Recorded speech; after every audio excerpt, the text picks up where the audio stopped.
The following is a podcast from thefinalsprint.com, the internet's premier running, fitness, and nutrition publication.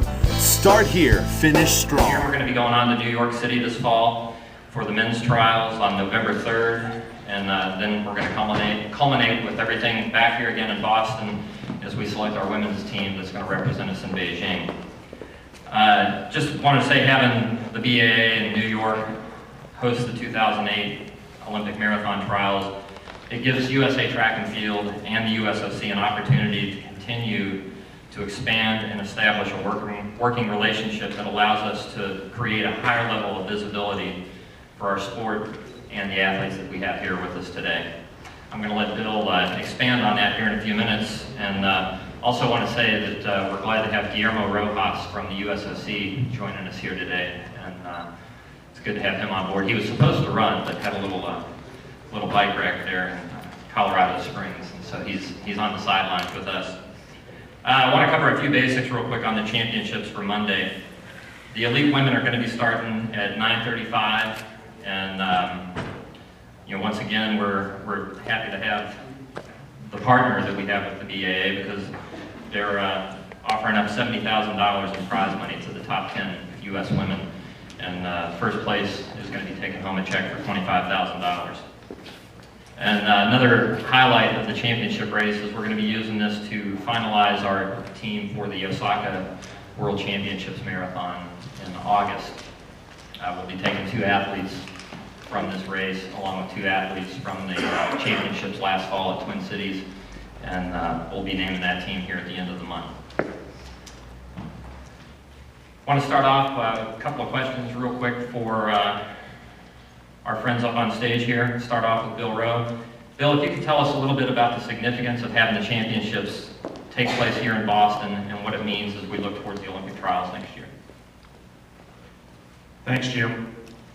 Well, I go back a long ways with USA Track and Field, and many, many years ago this idea was forwarded to our long-distance running committees of going to the major marathons for our championship sites. And people at that time were more worried about our event becoming quote-unquote lost within the larger event. And the world has changed. The marathon world has changed. The media perception of distance running has changed. Distance running itself is now a professional sport. It has changed. And we are happy to be here with one of the most professional events in the world, one of the 5 marathon majors, one of the only events that I'm aware of that has same-day live national television coverage. It is a treat for us to be here in Boston with the BAA and the great support they receive from John Hancock and all their many sponsors. So we are thrilled to be here. It means a lot to USA Track and Field to have this partnership both this year and going into next year's trials. Thank you, Bill. Next, I want to ask Elizabeth Phillips, our women's long-distance running chair, to tell us a little bit about why the Women's Committee chose to come to Boston for the championships this year and back for the trials next year. Well, thanks, Jim, but what Bill said is that, originally, I think a lot of the people on committees and our prior committees felt that the women would be lost in a big city race. And in fact, for a lot of years, we were lost had some great races, great trials, but were lost in some of the smaller markets where it was really an effort to get people to, one, acknowledge the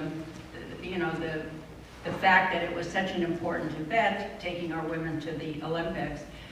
And also, it was very difficult for the runners to feel like they were important.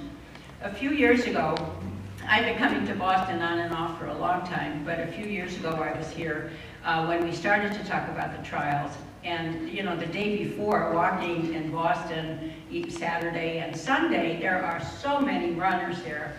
And when we heard that Boston was going to bid for the trials, I just imagined having an Olympic trials with our best women running on the streets where so many people were here already who really knew about running, and the accomplishments that got these women to run in this particular race. And we have a committee. I mean, the whole process, it's not done by me. We select a committee, and on our committee were 4 athletes, one being Dina Castor, one being Jenny Crane, who's on our executive committee, Janet Roberts, Kim Keenan Kirkpatrick, and plus some of the other people on our executive committee. And we evaluated. We had 3 excellent bids this year. One was from Akron, Ohio, who have the Akron Marathon. One was from Twin Cities, and for a lot of you runners who run in Twin Cities, you know it's a great race and they treat the runners really well. So we had 3 excellent races to choose from.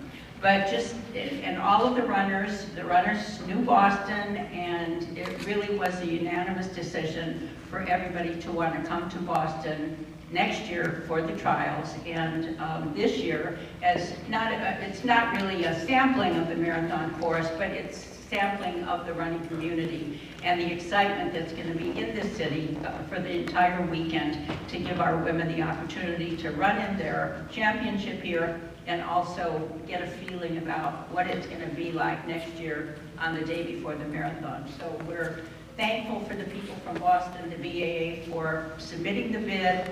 We're thrilled that you have us here this year, and we'll be even more thrilled to be here next year.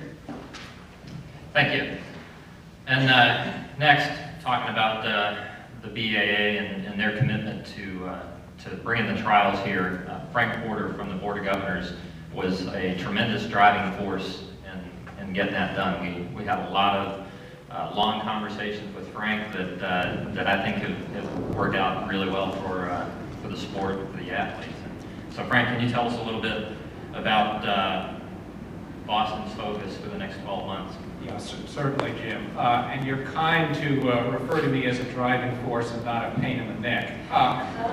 Because the BAA really has been all over both Jim and Elizabeth for over 4 years to get the trials here. We, in our little parochial way, we could see no reason whatsoever why the trials wouldn't want to come here, particularly on marathon weekend with all of the running world assembled in Boston. We were convinced we could put together an intriguing course through the downtown area and along the river, which would have a lot of places for spectators to watch. It's really very spectator friendly. We would also, of course, have up the infrastructure for the following day's race, which would work beautifully as a point to begin and end the trials. So we've had long talks with Jim, with Elizabeth.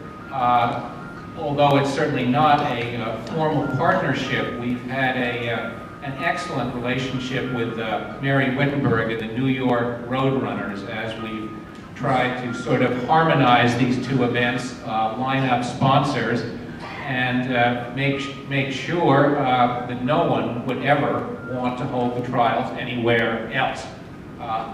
We are fully committed to this event, and we think